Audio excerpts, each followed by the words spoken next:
Fala pessoal, voltamos aqui, o podcast da Let's Open dentro do FinTouch, carinhosamente apelidando aqui o nosso palco mundo, onde vem as maiores estrelas aqui do evento falar. Então com essa seleção aqui hoje, então já o Melfi está aqui como co-host e agora trazendo Bruno da Plug. Bem-vindo, Bruno. Valeu, Gabriel. Obrigado pelo espaço aí, Melfi, Gabriel. Vai ser bacana trocar essa ideia com vocês. Boa. E o Wagner, da Velitran. Bem-vindo, cara. Legal, boa tarde. Muito legal dividir com vocês. É um prazer estar do lado dessas feras. E, cara, a gente vai continuar a conversa aqui.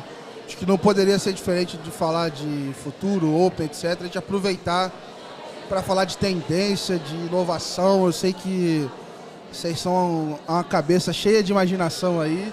Eu queria ouvir de vocês, cara, tendências. A ideia é bater um papo realmente mais livre aqui. Do que vocês acham que tem vindo pela frente, o que vai ter de novidade que a gente pode esperar aí no mercado nos próximos anos?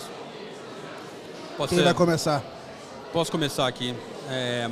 Dar uma de mãe de nada, de futurologia aqui um pouco. Exato, porque tá gravado, eu vou recuperar isso tudo ainda. Tá bom, então vamos combinar uma cerveja pra gente daqui 3 anos ver o que tá falando aqui. Tá? Eu preciso falar que as pessoas que estão nessa mesa são responsáveis por 80% dos happy hours do Open Bank no Brasil.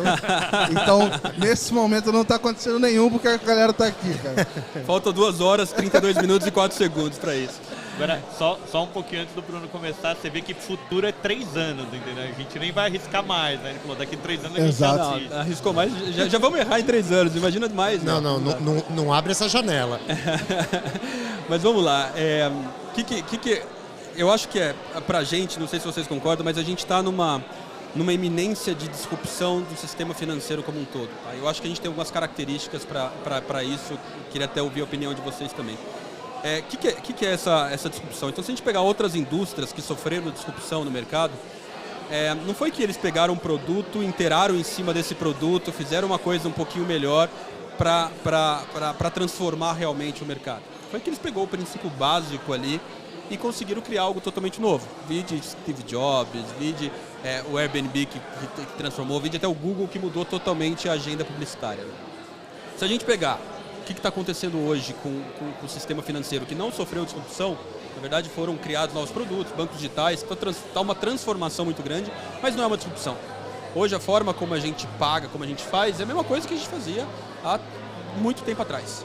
Desde que surgiu o banco no século XV lá, a forma como a gente faz só tem produtos diferentes, mas a forma e o princípio básico do banco continua o mesmo. Que esse princípio básico o banco serve para quê? Para armazenar dinheiro de forma segura, para transferir esse dinheiro de forma segura e finalmente para dar crédito ou para unir investidores, poupadores com quem precisa de crédito. E aí todos os bancos, a partir desde o século XIV lá na Itália que surgiu o primeiro banco, foi criando produtos em cima disso. Tá? Por que eu acho que a gente tem uma disrupção? Porque eu acho que esses 3 princípios básicos estão sendo desafiados por 3 iminências de tecnologia, com a ajuda da tecnologia fazendo agora. A primeira é o real digital, que o Melfi aqui é especialista, eu quero sua opinião a respeito também, que você muda a custódia do dinheiro. Aquele princípio básico de armazenar dinheiro agora vai ser diferente. O banco vai ter o real digital, e dependendo como for implementado pelo Banco Central, pode até ser, provavelmente não vai, mas você poderia eliminar o intermediário ali, que é o banco. Para que vai servir um banco se eu consigo ter uma carteira no blockchain organizada pelo real digital? Enfim, vai ter muita discussão em cima disso, mas é um princípio. O segundo princípio, que é do pagamento, né? Como você consegue fazer um pagamento mais rápido, mais eficiente? O Pix está aí para isso. A gente está sofrendo uma disrupção com o Pix e quando entrar outros métodos de Pix, fazer um Pix garantido, não sei o que, cara, esse sistema de pagamento que a gente tem hoje, principalmente cartão, que é totalmente ineficiente no sentido de ter muito intermediário e é muito caro, vai mudar totalmente. E finalmente o Open Finance, que é a última palavra aí, que vai mudar a forma como a gente faz crédito, como a gente investe, como a gente gerencia o nosso dinheiro. Então, a próximo unicórnio ou próxima indústria que realmente mudar esses princípios básicos através de toda a tecnologia, as ferramentas que a gente tem, vai ser onde vai sofrer a disrupção e talvez vamos estar falando de outra coisa aqui, vai ser outro sistema financeiro. Então, é muito gratificante esse tanto estar pra gente estar nesse momento, vivendo nisso e trabalhando na área. Assim. Queria a opinião de vocês a respeito. Legal, cara, legal. Melfi, eu vou até entrar nessa parte aí do real. A minha sensação é que as placas tectônicas estão se mexendo, sabe? Tem muita coisa acontecendo ao mesmo tempo. E, por exemplo, quando você vai falar de real digital e outras coisas, cara, são movimentos que, sendo super transparente, cara, eu tô até um pouco por fora. Eu sei que estão acontecendo, mas assim, eu procuro entender, etc., mas não é tanto o meu dia a dia. Eu falei assim, cara, pô, Banco Central falando de moeda digital, que raios que vai ser isso? É mais uma moeda para desvalorizar, cara? Como é que vai ser esse negócio, cara? Não, vamos lá. Tirando a parte de especialista, enfim, porque, putz, eu gosto pra caramba, eu estudo, Se não for você, vai ser quem, Melfi? É que não tem, precisa de 10 anos pra ser especialista. Como Especialista humilde é entusiasta. Não, assim, ó, nem de Open Finance, porque o Open Finance tem aí 2 anos de produção, uns 3 aí de regulação, não dá pra ter especialista. Não, mas tem foto sua Mas não tem 10 anos apresentando ainda. coisa de Open Bank 2016. Isso, já tem. Daqui a pouco eu tô lá em Open Finance. Mudou de nome, daí eu perdi o título, entendeu? Assim, mas, putz, assim, vou responder, vou trazer aí. Eu vejo, assim, que o sistema financeiro, ele tá caminhando em 3 frentes, assim. A primeira é de ser instantâneo. E daí a gente já tem o primeiro case de pagamentos, mas isso tem que ir para tudo quanto é área, para eu poder fazer remessa internacional instantânea, para eu poder fazer investimento instantâneo, para eu poder fazer crédito instantâneo e etc. O segundo é o conectado, e daí sim é um assunto que eu adoro, que é o Open Banking, o Open Finance, e como ele consegue conectar o sistema financeiro com outras plataformas, com uma fintech, com uma startup e etc. E daí a gente entra no real digital que deixa inteligente o dinheiro.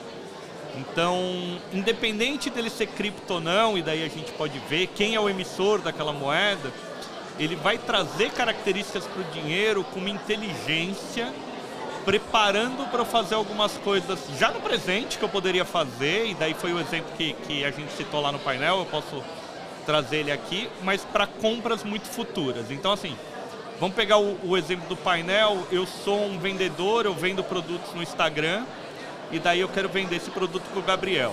O Gabriel, ele tem que me pagar por aquilo.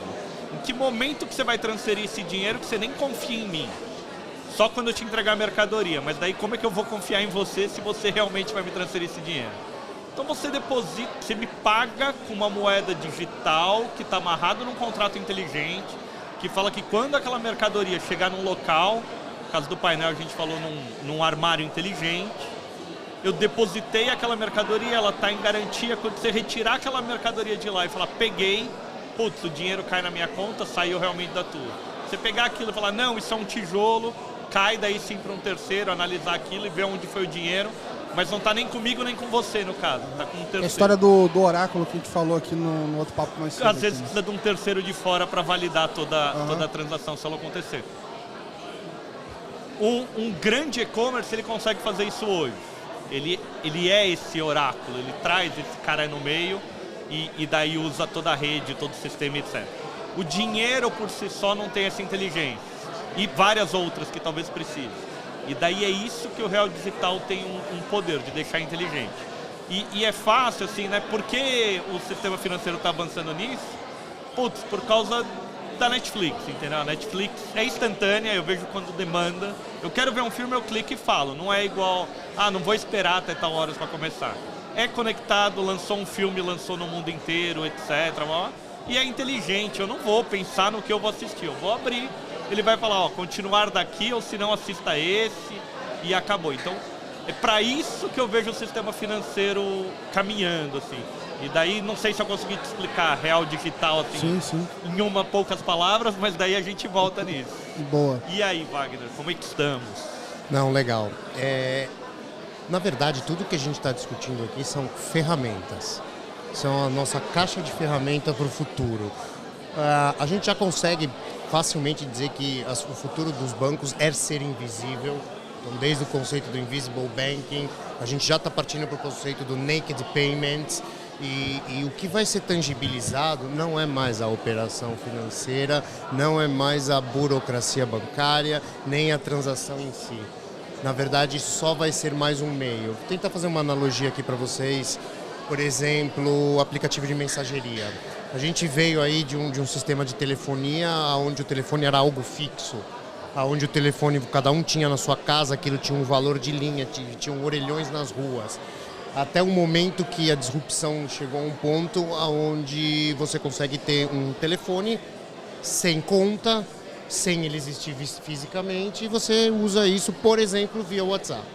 Então, acho que o sistema bancário ele vai caminhar para isso. Ele vai ser invisível, ele vai estar muito mais na tangibilização do que você quer obter com ele do que o meio dele, né? Então, a gente vê tendências até de abertura de garantia, que são as IGGs, que o Banco Central já está começando a conversar. A gente começa a olhar esses pacotes de ferramentas e perceber o seguinte: as coisas estão caminhando para ser orientada ao serviço, ao produto final, à tangibilização do que é muito mais emocional do que o que realmente é uma burocracia ou um processo.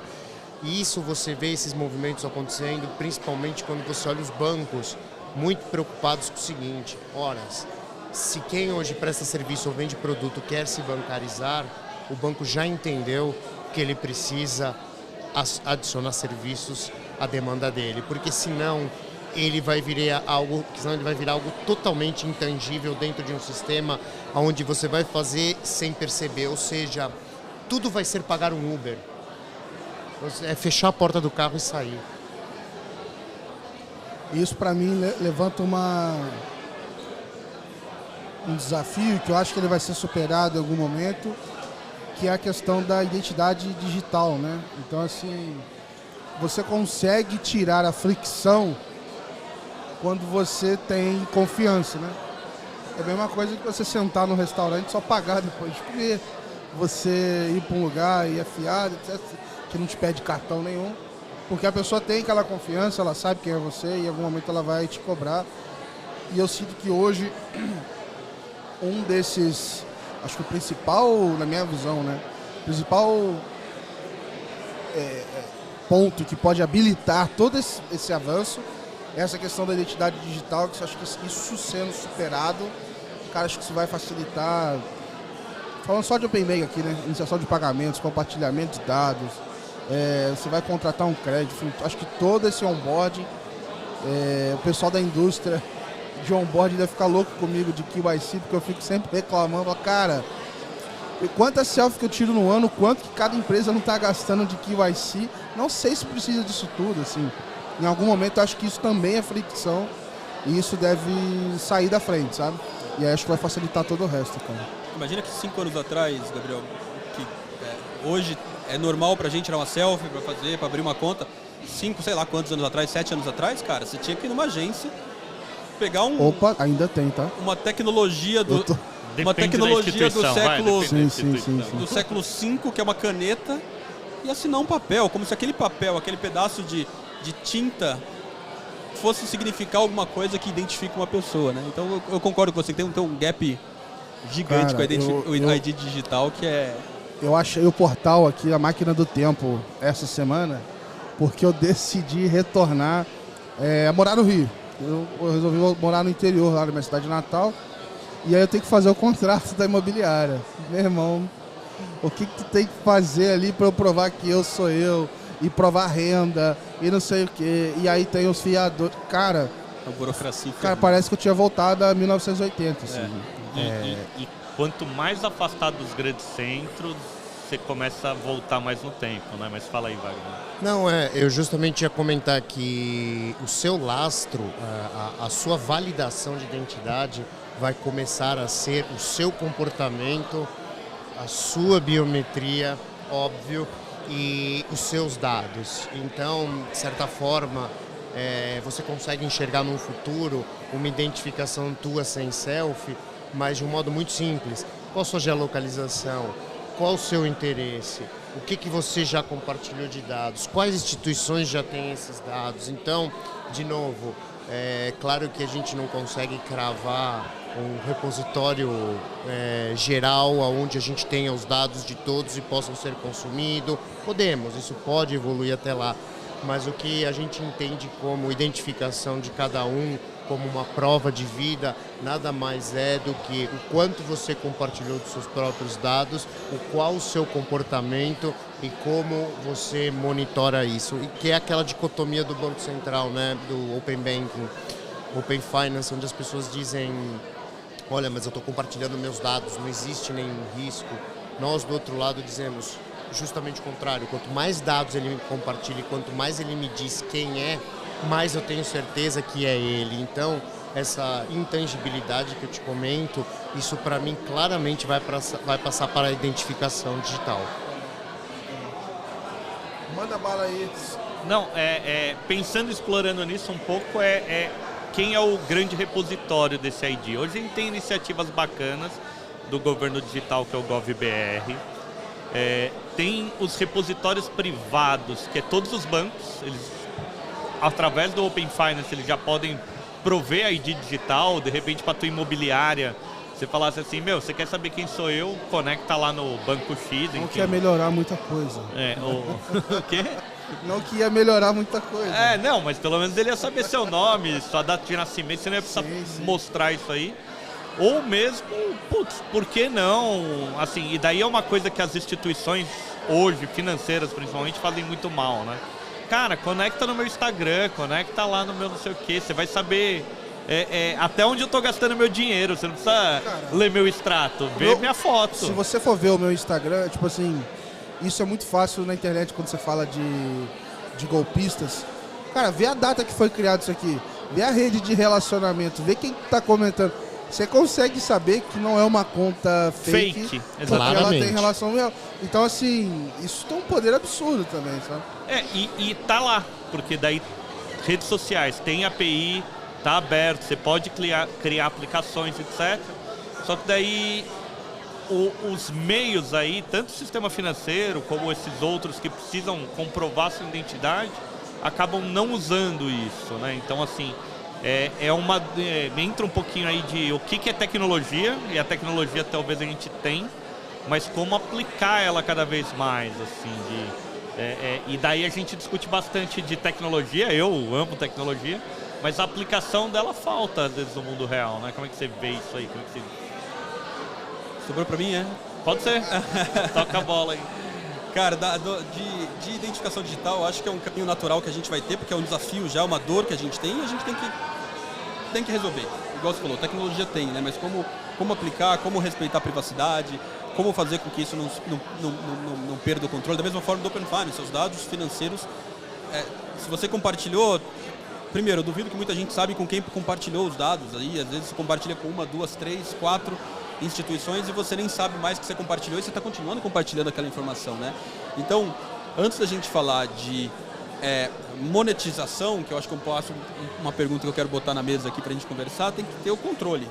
Tá. Quem tem o controle dos seus dados? Que aí entra... Para você ter controle, talvez uma identidade digital vai ajudar muito, né? Mas como ter o controle das suas informações? Como você sabe com quem compartilhou? Como que eu revogo o meu consentimento? Não lembro, 3 meses atrás eu compartilhei do Banco Laranja com o Banco Azul e não lembro, cara. Mas o cara está continuando consumindo meu dado, mas eu não tenho controle nenhum sobre isso. Um tempo atrás, tinha um aplicativo que eu acho que foi até descontinuado. Ele chama Unroll.me, que basicamente ele lê todo o teu Gmail e ele faz uma lista de todas os mails que você se cadastrou na vida. E ele te ajuda a descadastrar de todos. De listas. Cara, tinha um monte de lista que umas eu nem lembrava e outras que eu acho que eu nunca me cadastrei. E eu acho que em algum momento essa questão de dados pode ir por esse lado. Isso é tão importante e fundamental que a Veritran vem trabalhando muito forte para a gente pôr no mercado um painel de consentimento e um painel de consentimento onde você consegue ver para quem você consentiu, por quê, por quanto tempo, para qual exploração, para que você possa controlar e revogar. Essa transparência que o Bruno está falando, que vai fazer e contribuir com que as pessoas cada vez mais consigam compartilhar e se sintam seguras para isso, porque ela tem o controle disso, entendeu? É como um pouco configurações da sua mídia social. Você tem o controle lá, você bloqueia quem você quer, você pode desbloquear, e eu acho que é um dos passos que estão faltando. Mas falando um pouco de tudo isso, tem um caminho aí que, na verdade, tecnologia tem, mas a curva de IA, de inteligência artificial, ainda não está substancialmente pronta para dar as respostas que o Open Banking quer, né, tanto para as pessoas. Então eu acho que IA desenvolve muito rápido. Então a gente acha que uma curva aí de 2, 3 anos, com certeza a gente vai ter IA suficiente para te diminuir fricção, para te fazer uma identificação juntando os dados seus, que você permite o compartilhamento, mais geolocalização, mais comportamento, mais camadas que te dão o mesmo nível de segurança do que você ir lá pessoalmente fazer a prova de vida e puxar o RG do bolso da camisa. Falar em IA, eu vou fazer um parênteses aqui, bem aleatório. Mas eu tô brincando lá com o OpenSea lá pra gerar texto, né? E, cara, você digita umas instruções... É incrível, né? E ele começa a cuspir uns textos meio assustador. Aí eu botei assim, cara, escreva uma redação sobre o Open Bank no Reino Unido. Não, porque em 2018, e aí a OAB implementou e não sei o que. Eu falei, que isso, cara? Sensacional. Vai acabar com a minha newsletter, cara. Aí eu tô quase criando uma edição, sei lá, mensal, assim, de brincadeira, só com o que saiu da IA. Só, galera, essa edição foi feita pela inteligência artificial e soltar. Assim, a gente testou uma ferramenta, eu acho que é OpenAI que chama. Na OpenAI. É OpenAI, você falando? Tem até um chatbot conversacional. E, cara, você pergunta qualquer coisa pros caras e fala sobre, putz, olha, a empresa tal de Open Banking, não sei o quê. Ele te bota um texto muito bem escrito, por sinal, falando sobre aquela cara, empresa. Loucura, assim, é muito doido. Fiquei assustado, cara. Fiquei assustado, cara. Não sei se já tiveram a oportunidade de ver o Midjourney lá, que você escreve realmente uma descrição e ele faz a imagem do Mario Bros. Os 4 Mario Bros. E daí você vai lá, eu quero ver Mario Bros na vida real, como vão ser, e ele plota lá e você fala, eu quero aqui. Como chama, meu? É Midjourney. Midjourney. Daí, depois no meu Insta tem uma foto, eu falei, eu quero o Rogério Melfi na lua olhando pra terra. E de cabelo. Você vê, de cabelo ele não fez. Não.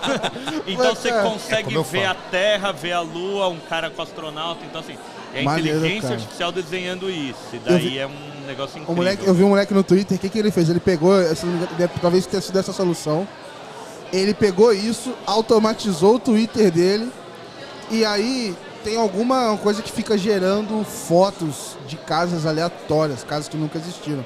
Aí o Twitter chama assim, essa casa nunca existiu. E ele fica postando muita casa, e aí a galera vai curtindo, e ele aprende com o que a galera tá curtindo, e vai criando as mais legais, e assim... É 100% autônomo, ninguém bota a mão no negócio. Cara, é muito assustador, cara. É muito assustador. É bem legal, bem legal. Uma aplicação disso, o cara criou um jogo, aqueles de navinha que você vai matando as naves e vai aparecendo. River Riders. Só que daí cada nave daquela é gerado por uma inteligência artificial. Então você nunca vai jogar, matar a mesma nave. Assim. Caraca, você vai sempre uma nave diferente. Então assim, IA tá melhorando nesses casos divertidos que a gente falou. Mas ao ponto de você um dia chegar e falar para tua Alexa de quero trocar de carro, e dela vai escolher o carro, vai escolher o financiamento e vai trocar. E de repente seu carro chega sozinho em casa, né? E como é que eu saio hoje da oferta padrão, cara? Que a minha sensação é que a gente, de um lado, a gente vê coisas tão fascinantes e de outro, a gente ainda está preso. Óbvio que tem muita coisa legada, sistema, etc., para botar em produção um negócio desse numa escala absurda e tal. Como é que a gente sai disso, assim? UX. A UX é um grande chamado para você prestar as mesmas coisas de forma diferente e dar uma jornada para o cliente ou pro detentor da jornada que faça com que aquilo seja algo até prazeroso. Ou seja, se for se preocupar com algo que seja muito mais em gamificação, em redução de fricção, de que não haja contato. Então acho que principalmente a gente hoje vive um momento que quem tiver melhor usabilidade, melhor sensibilidade e saber tocar emocionalmente nas pessoas vai ganhar. Porque isso é o que está começando a fazer diferença, isso é o futuro. Vou colaborar com ele assim, é o UX e onde está o segredo dessa UX toda? Tirando um pouco o escalar de você, nichar num primeiro lugar, segmentar muito, porque daí você trabalha uma jornada, um UX que faz sentido para aquele grupo e daí depois você vai para outros grupos, vai para outras demandas. Por isso que a gente fala de IA, UX dinâmica, porque atender a minha mãe de 70 anos, por mais que seja no celular, numa velocidade, com um tipo de botão e com uma experiência. Atender o meu filho de 6 anos de idade é outra coisa. E aí sim, hoje em dia não vai mais existir jornadas fixas de UX, e sim jornadas dedicadas aos nichos. Legal. Vai adaptar muito, né?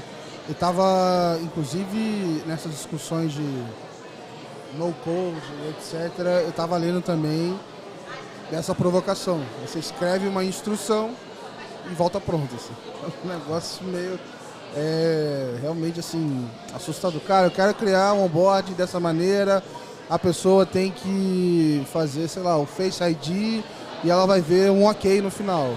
E aí voltava, cara. Você sabe qual é o legal disso?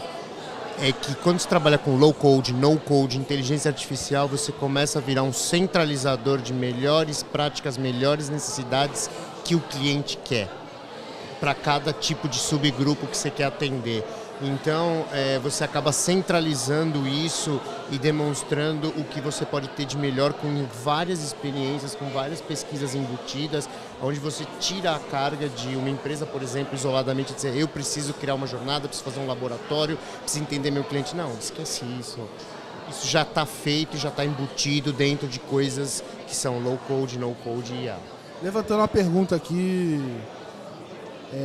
teórica, ética, talvez, aqui, do tipo assim, olha, se eu coloco uma IA para rodar, né, uma inteligência artificial para rodar, em algum nível, como ela foi treinada, será que ela não pode repetir padrões que talvez a gente não gostaria de estimular? Então, exemplo, se eu melhorar muito a eficiência do crédito como ele é feito hoje, talvez ele vai continuar favorecendo que mesmo os públicos tenham aquela oferta, só que agora talvez um pouco melhor, assim.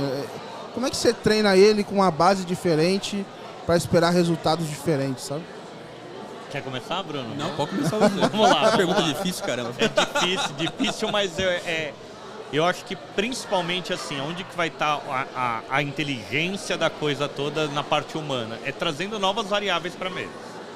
Então, assim, se a gente alimentar da mesma maneira, achar que crédito é o cara que teve um histórico de bom pagador, e daí nunca teve histórico, daí não vai. Uhum. Eu acho que um pouco da inteligência das coisas é isso, de, putz, aonde ele tem feito check-in ultimamente?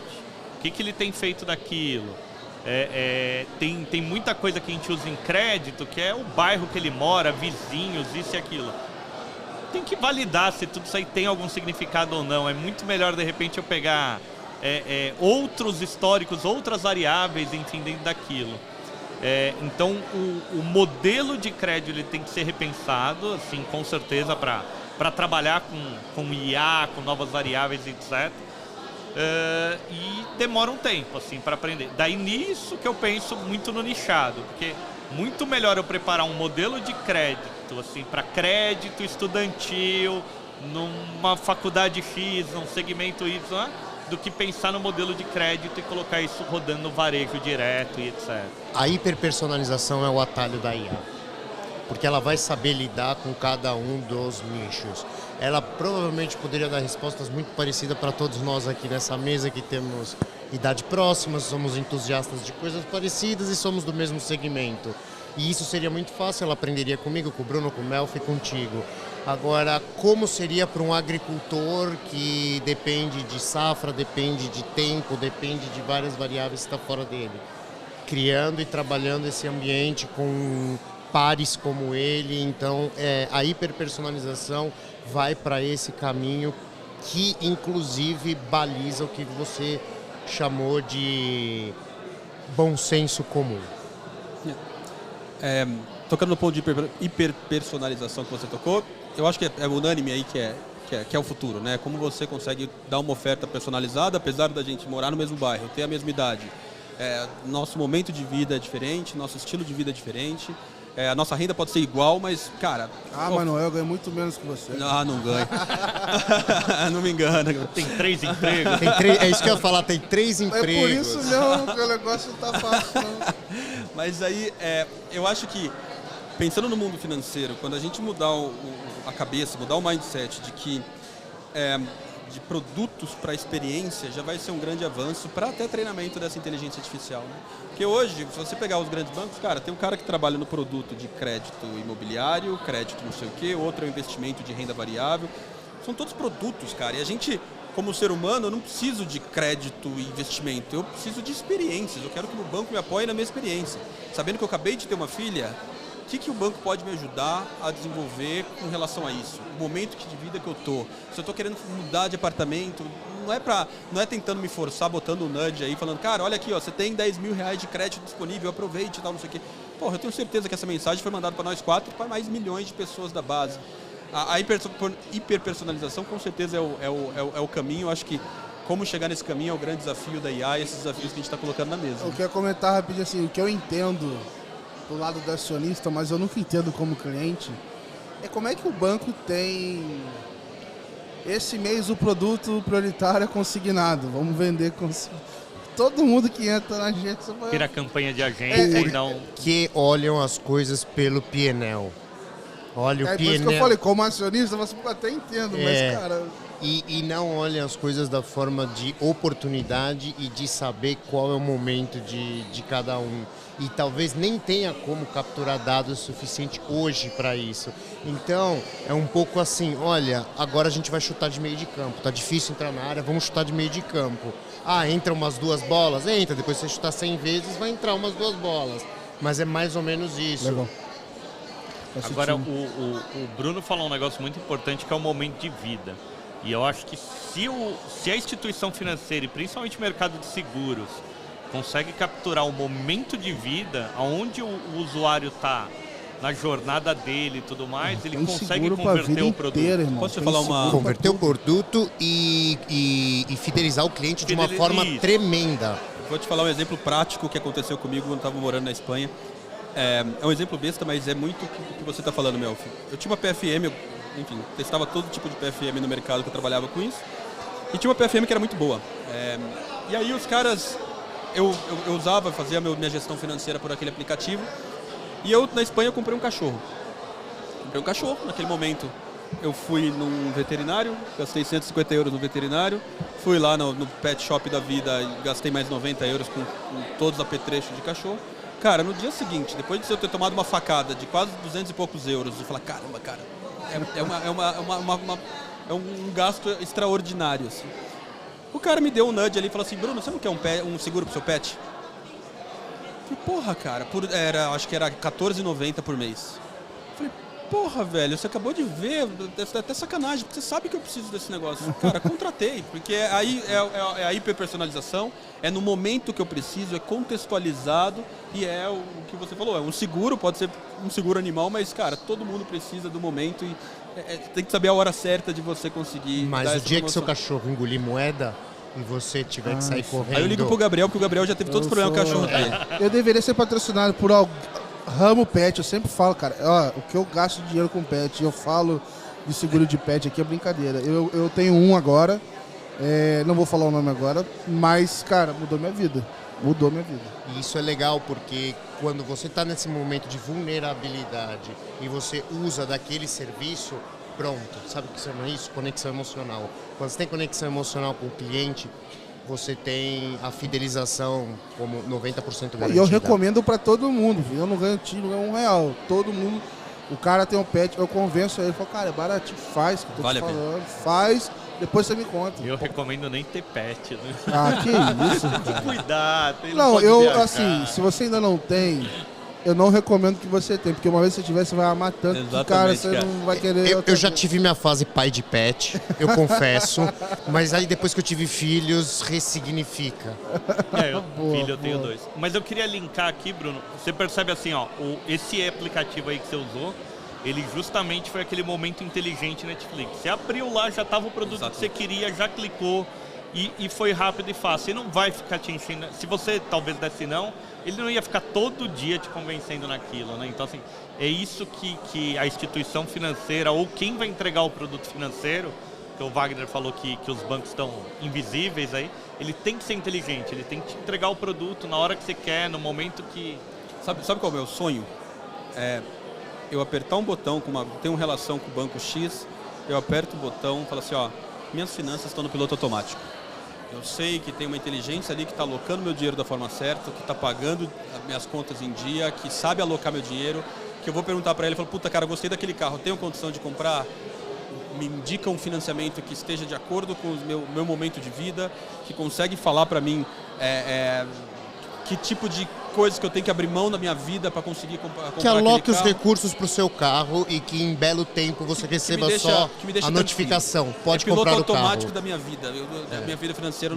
Porque, cara, fazer finanças, porra, a gente trabalha na área, talvez tenha um ou outro aqui que goste. Mas é um puta assunto que é um porre, cara. É chato você fazer gestão financeira. Agora, se tivesse alguma coisa, usando IA, usando os dados do Open Finance, os dados alternativos, e que eu ficasse tranquilo e confiasse, cara, puta, largava a mão. Esse é o meu sonho.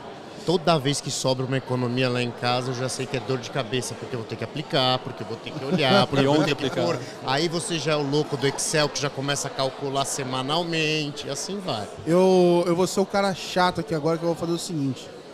Nós estamos com um monte de ideia aqui, eu queria ver de vocês, assim, o que a gente precisa melhorar hoje, aí pensando no escopo talvez do Open Finance aqui e tal, o que a gente precisa melhorar hoje para dar um passo nessa direção?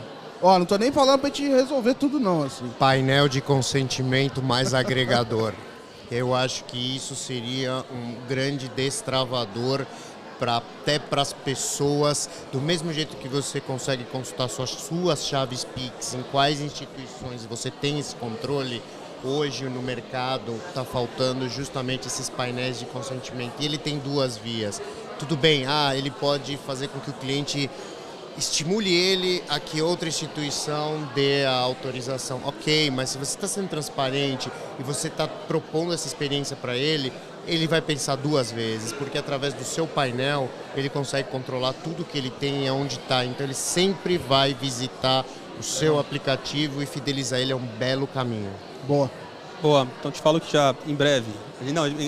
Na Plug a gente tem um projeto muito legal junto com o pessoal do Lyft, do Banco Central, justamente nessa ideia. É conseguir fazer com que as pessoas tenham controle dos seus dados, tá? Que na final é um painel onde você sabe para quem que você deu consentimento, se você quiser guardar aquele dado, se você quiser fazer backup daquele dado. Exatamente. Você pode fazer o que você quiser com aquilo ali, para ter controle realmente dos seus dados. Me perguntaram isso, né? Se eu quiser extrair o meu dado, essa solução hoje acho que não tem, né? Já fez do Google isso? Do Google já Cara, fiz. do Google eu fui ver o áudio do que tinha LinkedIn. Tem gigabytes ali do Google, o cara sabe muito mais do que minha mulher Os sabe. áudios de mim, assustador. Não, áudio muito. assustador, negócio muito louco. E esse dado, LGPD, é seu. Como você controla? Eu acho que é o desafio que a gente vai ter. Eu acho que é um bom ponto de partida para esse futuro que você está falando aí, Dani. Agora, o que eu queria para piorar um pouco isso dentro do Open Finance é a entrada de instituições não financeiras no Open Finance. Daí talvez esse painel de consentimento ajude e tudo mais, mas a gente precisa que qualquer startup, qualquer empresa, um escritório de contabilidade lá que tem o sistema dele, possa se conectar no Open Finance sem ser um agente financeiro, que hoje a gente tem essa restrição. E quanto mais instituições se conectam ao Open Finance, nem que seja de operação direta financeira, mais vai agregar conhecimento dentro do ecossistema e melhor será explorado. Isso, daí melhora a qualidade de dados que está sendo compartilhado, daí melhora isso. Já eu sei mais da sua vida, às vezes da uma grande variável de crédito. Imagina se eu tivesse o seu histórico de saúde. É isso aí. E daí outros segmentos, né? E daí a gente vai para educação, saúde, etc., podendo compartilhar isso aí. Legal, cara, legal. Eu fico pensando muito, assim, a zero de jogo, assim, né? E como é que a gente pesa, como grupos de trabalho, né? Os grupos técnicos e tudo mais, a questão de escopo versus melhoria, assim. Eu tenho as minhas ressalvas quanto ao que a gente está fazendo hoje, fazendo muita coisa ao mesmo tempo, e que eu acho que a gente deveria se especializar como ecossistema, na minha visão, na experiência de compartilhar o dado e na experiência de pagar. Assim. A minha sensação é que a gente está ampliando, então o Pix, né? Aí vem TED, boleto, vem um monte de coisa na iniciação, aí você tem como é que aquilo vai, features novas, né? O garantido e tal. Garantido. E aí os times todos têm que botar isso de pé, porque é do regulador, e não sei se tem tempo pra gente focar na experiência, na jornada que é compartilhar o dado, que vou ser bem sincero, cara, pra mim ela ainda é muito ruim, cara. É muito ruim, cara. Vou trazer aqui, você tem aceleradores para tudo isso. Aqui na mesa mesmo, você tem 3 aceleradores, 4. Então, assim, talvez algumas instituições vão querer fazer tudo dentro de casa e daí o mercado de fintechs, enfim, ele trabalha muito melhor com isso, com parcerias, com isso, com aquilo. Que assim, Wagner vai falar melhor, mas uma grande jornada de experiência, onde que ele pode construir? Numa plataforma low-code da Veritran, que ele já pode se conectar com as APIs da Plug, que ele pode pegar um core bancário de uma TechBan, ele junta esses três que tem uma experiência, know-how e estão o tempo inteiro se atualizando e ele põe algo no mercado. Então, daí é um pouco isso, porque o que vai acontecer? Assim, é muita coisa, até muita coisa. Qual que é o grande problema que a gente está no Brasil e talvez no mundo? Daí vai lá no começo, quando eu falei que não era especialista, mas é isso. Falta profissional que realmente conheça isso. É tudo muito novo, cara. Open Finance, a maioria que está trabalhando com isso trabalha 2 anos, trabalha 1 ano. Você não encontra gente com 5 anos de experiência. Mas putz, não tem nada diferente, porque são APIs mas pô, o pessoal não trabalhava com isso antes, trabalhava com assim, galera que estava dentro do banco tava quebrando o KNAB no meio, assim, sabe? Tipo, era 400, 240 e acabou, assim. Então é isso, a gente está passando por uma transformação de tecnologia mesmo para os profissionais entenderem o que é API, para ver se as APIs que a gente construiu estão legais ou não, para ver se... Então é toda uma jornada que daí as startups, as fintechs, enfim, estavam um pouquinho na frente, mas está todo mundo, eu acho que, equalizando esse conhecimento. Total de acordo. Compartilham. O mercado precisa perceber que você não constrói uma casa sozinho. O cara que te faz elétrica não te faz hidráulica e isso faz total sentido. Então, eu acho que o problema não está na velocidade das funcionalidades. A questão é que os nossos grandes construtores precisam perceber que da forma que abriu o mercado, da forma que as coisas estão correndo, eu preciso de especialistas para poder construir minha casa. É que me preocupa do ponto de vista do regulador, sabe?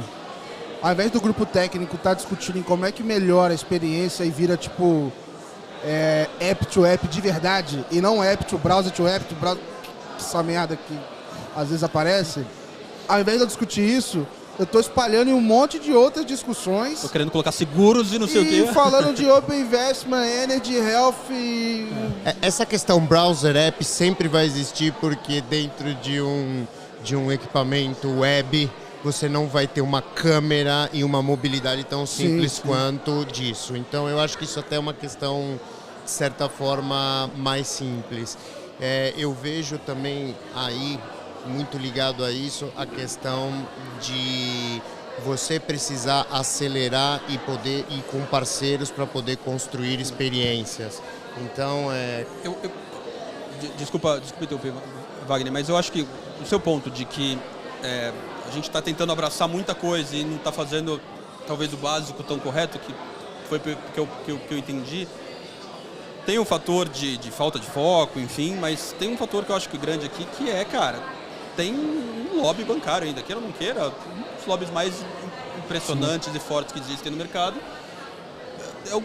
são os bancos. E quais bancos que têm interesse em compartilhar essas informações?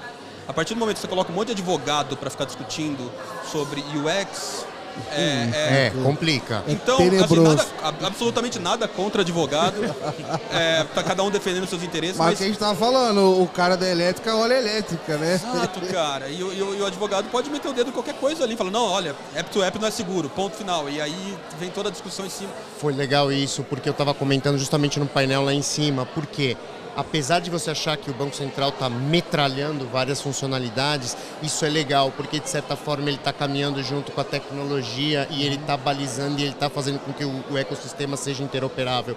Eu estava dando um exemplo da China, onde o regulador não caminha na mesma velocidade, eles têm 1 trilhão de soluções e aí joga na mesa mais uma variável de tudo que você falou. Eu posso fazer tudo isso com o player A, B, C ou pela funcionalidade D, E, F.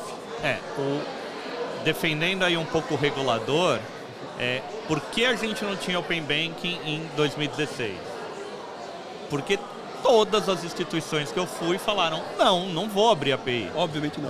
Eu falei, mas é inovador isso aqui vai trazer casos de uso mó legais para você vai conectar direto, olha a experiência que você vai poder dar para o teu cliente. Obrigado. Isso foi 17, isso foi 18, teve que chegar uma mão forte, né? Sim.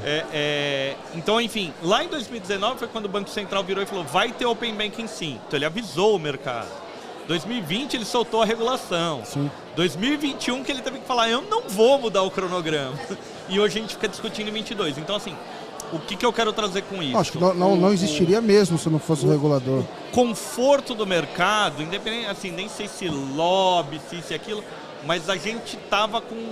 Putz, o pessoal tava muito tranquilo. Falando, não, fica sossegado. Não vai ter isso, não vai ter pagamentos instantâneos, não vai ter Open Finance, não vai ter real digital.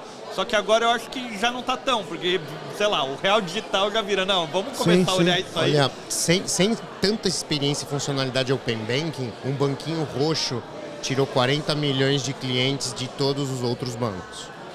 O que eu quero trazer com isso? Assim, todas essas iniciativas fomentam concorrência. Mas mais que isso, o usuário final, quem fica feliz é o cliente. Putz, é aquilo, o banco estava preocupado em fazer a campanha dele de consignado ou capitalização e etc. E não falando, putz, e se eu abrir minhas APIs? Entendeu? E podia ter feito isso, não fizeram. Assim, a minha preocupação aqui, quando eu coloco, na verdade, é assim, como é que a gente cria soluções tão legais quanto o Pix? E hoje o Open Finance, na forma com que está, em termos de experiência do usuário, ainda não é. Então o que eu quero dizer, assim, na minha visão, valia mais das discussões você dobrar o incentivo para melhorar a fase 2, para melhorar as autenticações, etc., do que você chegar lá e falar assim, não, agora vai discutir. Assim, já está acontecendo um pouco isso, mas parece que é meio que subentendido. Por exemplo, na fase 3, até chegar em agosto do ano passado, todo mundo sabia que era impossível fazer, mas teve que ficar gastando uma puta energia imaginando que ia chegar em agosto e fazer. Aí chega um dia antes, pessoal, veja bem, agora é a fase 3, A, B, C, D, blá, blá, blá. Assim, era impossível fazer, mas você ficou gastando energia com aquilo. Hoje eu acho que tem alguns cronogramas que ainda são impossíveis e a gente não tem uma conversa transparente, sabe? Parece que você tem que ficar com o porrete, senão o negócio não vai. E é um porrete meio impossível de se alcançar, sabe? Eu acho um pouco aquela crise do estudante, assim, naquele sentido de eu só estudo na véspera da prova e tudo mais. Então, assim, putz, não dá pra fazer... Assim, eu ainda sou muito otimista, assim, dá pra fazer. Coloca time, coloca equipe, coloca gente focada pra fazer aquilo. E não tem, infelizmente, assim, o cara faz aquilo de manhã, faz outra coisa à tarde, tá envolvido, daí precisa desdobrar aquilo em 500 reuniões e não sei o quê. Então, assim, falta o foco ainda em cima de todo o grupo de trabalho e tudo mais. Melhor do jeito que tá, que é aberto, assim, que todo mundo pode participar, é melhor. Daí, assim, sei lá, a gente comentou aqui de, tem um monte de advogado, né? No nosso grupo lá também, assim, tem um monte, as meninas lá. E, cara, é tudo gente que tá se dedicando, mas, assim, às vezes o banco nem sabe o que rola lá. Ele fala assim, não, joga alguém do jurídico que é melhor do que vai... Então, assim, falta essa imersão de todo mundo, assim, daí as fintechs têm dificuldade de ter recurso para estar lá, os bancos têm um monte de gente, mas daí não sabe as pessoas mais certas, mais qualificadas e tudo mais para participar dessa discussão, ou preferem adiar essa discussão, enfim, tem um monte de agenda aí. Mas eu acho que o Banco Central tem que pressionar para a quinta fase já, ele já devia soltar um normativo aí para mais coisa. Sim, eu enxergo isso dessa forma bem otimista que o Melfi comentou, pelo seguinte, é mais ou menos assim, você tem um Lego do castelinho, talvez não era o momento de estar recebendo agora a pecinha do telhado da ponta da torre, mas ela vai ser usada e ela é importante. Então eu acho que assim, dentro dos próximos anos e essa futurologia a médio prazo que a gente está fazendo, tudo vai fazer sentido. Talvez não estão com as melhores peças no momento, mas sim ela vai fazer sentido e ela é agregadora. Boa. Pessoal, eu já, enfim, peguei um baita tempo aqui de vocês. Queria agradecer a participação, cara, o papo foi rico pra caramba. Chegou nem a cerveja, não, a cerveja... Ainda não chegou. E queria deixar aberto aqui para vocês deixarem uma palavra final. A hora do jabá é essa. Pode mandar um salve pro pessoal nas câmeras aí. Fiquem à vontade de deixar uma palavrinha final aí. Obrigado, pessoal. Valeu, mestre. Obrigado, senhores. Prazer. Cara, é sempre um enorme prazer. Com vocês três gosto bastante de falar. Falo sinceramente. Obrigado aí pelo papo. Eu acho que, primeiro, 3 anos, vamos marcar essa conversa aqui, Gabriel, pra gente voltar a ver tudo isso aqui, Fechado. a gente ver o que a gente errou, o que acertou. Enfim, falando um pouquinho rápido, sempre para falar de Jabá, falar um pouquinho da Plug. Ontem a gente assinou nosso contrato de número 100, centésimo, então é um milestone Maneiro, super cara, bacana. parabéns. Significa que tem 100 empresas aí que estão usando os dados do Open Finance de maneira estratégica.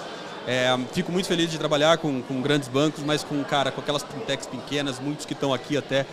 É muito bacana, é muito legal ver aquele pequeno empreendedor, aquele cara com a cabeça de um startup founder que quer mudar o mundo. E a gente está de alguma forma ajudando esses caras aqui, que eu acho que é o papel um pouco das fintechs, desafiar o status quo e a gente, como Plug, provendo uma infraestrutura para que realmente essa revolução aconteça. Então, valeu, pessoal. E onde a gente encontra a Plug, o Bruno? Fala aí. Pode entrar no LinkedIn, bruno@plug.ai também, meu e-mail, pode mandar spam. Mentira, não manda. Cadastrar nas listas. Pega os caras SDE, vou te cadastrar nas listas. Podem contactar via LinkedIn, eu tento responder todo mundo rápido no LinkedIn, às vezes demora um pouquinho, mas sempre respondo. Legal, vou aproveitar então, vou falar um pouco também da Veritran. A Veritran é uma plataforma low-code que vem aí há mais de 17 anos acumulando soluções do mercado financeiro. A gente domina a América Latina, temos clientes nos Estados Unidos e Europa. No Brasil a gente está há 3 anos, que a gente veio justamente para poder contribuir com esse entorno Open Finance. A gente lançou recentemente soluções bem mais voltadas a bancos e empresas multinacionais que foram nossa carteira digital e o nosso onboarding digital internacional, multipaíses. Mas a gente também tem soluções para fintechs, para microcrédito, a gente está trabalhando junto com o Banco Central no Lift Lab, com o G10 Banking, que é um programa muito legal, que a gente está criando um score de crédito para as pessoas vulneráveis, super inclusivo, legal, com a cara da modernidade, com a cara do Open Banking. A Veritran tem o próprio site, veritran.com, eu sou Wagner.Martin, Wagner com W, Martin com N de navio no final no LinkedIn. Agradecer, é sempre enriquecedor estar com esses caras aqui, assim, são pessoas que eu aprendo um montão escutando deles e compartilhando aí toda essa jornada aí que já há 1 ano e meio que a gente está no Open Finance e sempre compartilhando com esse pessoal. Agradeço e uma boa tarde. Boa. Pessoal, obrigado aí vocês que acompanharam. A gente vai dar um intervalinho, daqui a pouco a gente volta com mais um bate-papo aqui na Let's Open ao vivo no Fintech. Valeu! Valeu!